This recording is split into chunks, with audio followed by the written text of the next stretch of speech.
Ang kwentong ito ay tungkol sa isang mayamang lalaki at ang kanyang anak.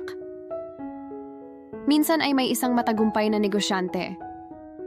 Ang kanyang nag-iisang anak na lalaki na bata pa ay tamad, madali para sa kanya ang gumastos at hindi man lang tumutulong sa anumang gawain sa bahay.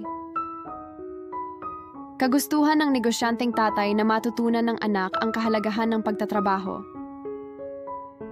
Isang araw tinawag niya ang kanyang anak at ito ang sinabi niya sa kanya, "Anak, simula ngayon ay makakakain ka lang ng hapunan kung magtatrabaho ka at magdadala ka ng iyong kinita sa araw." Hindi makapaniwala ang bata sa kanyang narinig. Pero nang nakita niya seryoso ang kanyang ama, napagtanto niya na hindi ito nagbibiro sa mga sinabi niya. Dahil dito nag-alala ang bata at pumunta ito sa kanyang nanay. Sinabi ng bata ang lahat tungkol dito sa kanyang nanay. Dahil ayaw ng nanay niya na mapagalitan o kaya hindi makakain ang anak niya ng hapunan, binigyan niya ito ng pera.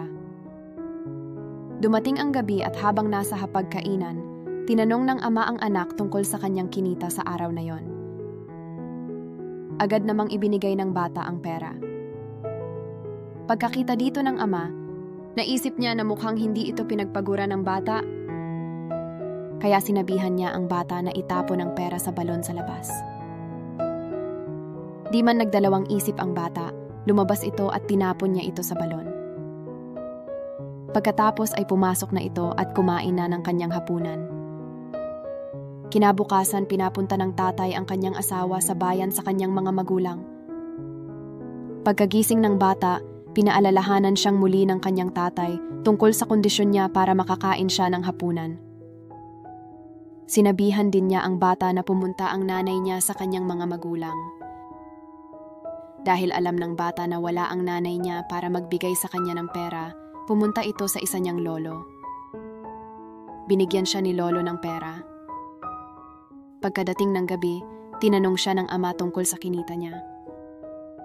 Binigay ng bata ang kanyang pera. Muli niyang sinabihan ito na itapon ito sa balon. Walang pag-aatubili na inihagis ng bata ang mga ito sa balon. Pagkatapos ay bumalik siya sa hapagkainan para kumain ng hapunan. Alam ng tatay na walang ibang magbibigay sa bata ng pera kundi ang kanyang lolo. Kaya bago matulog ay pumunta siya sa lolo at sinabi sa kanya ang tungkol sa kondisyon niya sa bata. Naintindihan ito ng lolo. Kinabukasan ay lumabas ang lolo para hindi siya puntahan ng bata para humingi ulit ng pera. Sa umaga, pinaalala muli sa kanya ng ama ang kondisyon niya para makakain siya ng hapunan. Pinuntahan ulit ng bata ang kanyang lolo para humingi ng pera ngunit hindi niya ito mahanap. Sa pagkakataong ito, dahil walang pwedeng tumulong sa kanya, ay napilitan ng bata na pumunta sa palengke para maghanap ng trabaho. Pagkaraan ng mahabang oras, isang tindera ang pumayag na bigyan siya ng trabaho.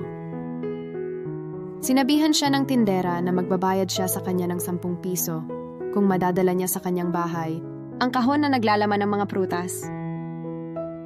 Di na tumanggi ang bata at dinala niya ito sa kanyang bahay. Napakabigat nito para sa bata dahil hindi siya sanay na gumawa ng anumang gawain at pagod na pagod ito. Pagkatapos niyang magawa ang trabaho, nanginginig ang kanyang mga paa at masakit ang kanyang likod. Kinagabihan nang umuwi siya ay pumunta siya sa kanyang ama at ibinigay nito sa kanya ang 10 piso. Pagkatapos ay gaya ng dati, sinabihan siya ng tatay niya na itapon ang kinita niya sa balon. Sa pagkakataong ito, hindi matanggap ng bata na itatapon lang ang kanyang perang pinagpaguran, kaya tumanggi siya na itapon ito. Napaiyak siya sa kanyang tatay at sinabing, "Tay, ang buong katawan ko ay pagod at ang likod ko ay pulang-pula sa ginawa kong trabaho. Pagkatapos ay ipapatapon mo lang ang pera sa balon?" Ngumiti ang tatay at sinabing, "Nahihirapan ang loob natin kapag ang ating pinagpaguran ay hindi pinapahalagahan." Sa nakalipas na 2 araw, nakakuha ka ng mga barya na hindi mo pinagpaguran. Nakuha mo ang mga ito sa nanay at lolo mo. Kaya hindi masakit sa'yo na itapon mo lang ang mga ito sa balon. Napagtanto ng bata ang halaga ng pagsisikap at pagtatrabaho. Naunawaan niya ang kanyang pagkakamali at pinasalamatan niya ang kanyang ama sa mahalagang aral na ito. Lagi nating tatandaan na minsan ang pinakamagandang aral sa ating buhay ay nagmumula sa mga pinakamahirap na sitwasyon.